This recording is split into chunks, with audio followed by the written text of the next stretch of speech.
دنیا میں نمبر 1 کرتا ہے اور تمام ہمارے صاحب کی آنکھوں میں دیکھا گیا. ہم ٹی وی میں وہ 83 منٹس کا لیکچر سنا جس لیکچر میں انہوں نے کہا کہ میں کنفرانس دے رہا ہوں, میں تم کو بتانا چاہتا ہوں کہ آج کے دور میں اگر جینا ہے تو پھر اس طرح سے جیے, اور جینا ہے تو یکجہتی سے جیے, جینا ہے تو محبت سے جیے. اور یہ محبت کا پیغام صرف ہندوستان کی اس چار دیواری میں نہیں بلکہ اس ہندوستان کے باہر نکل کے پوری دنیا میں, ایشیا میں, افریقہ میں اور جہاں جہاں پہ ہندوستان کے رہنے والے لوگ ہیں وہاں تک پہنچائیے اور بتائیے کہ رچ انڈیا چاہیے ہم کو, ڈیولپ انڈیا چاہیے. اور جو آنکھوں میں جذبہ,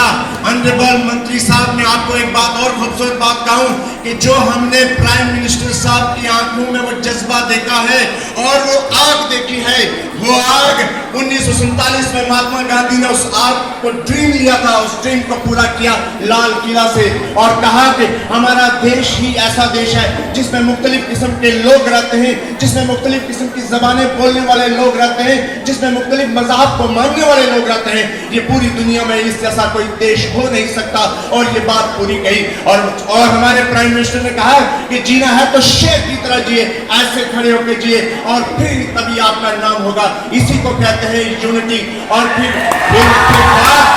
وہ قرار جو مہاتما گاندھی نے لیا تھا کہ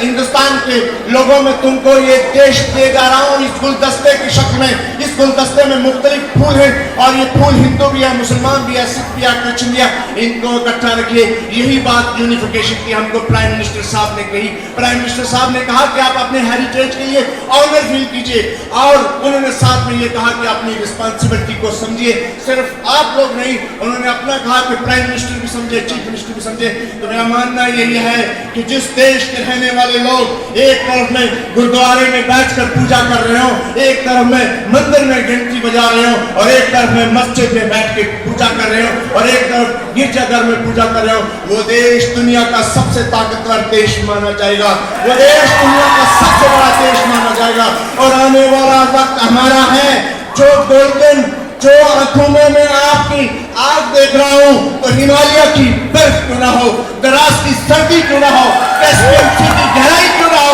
کوئی دنیا کا روک نہیں سکتا. آپ جیتو گے, آپ جیتو گے, آپ جیتو گے اور پھر آنریبل پرائم منسٹر صاحب کا ڈریم آپ پورا کرو گے کیونکہ انہوں نے خود کہہ دیا کہ آپ ہمارے نوجوان, ہمارا فیوچر ہے. میں آخر میں صرف اتنا بات کہوں گا, دکھی ہو جاتے ہیں جموں کشمیر کے اس شہر سے رہنے والا, ان سے تعلق ہے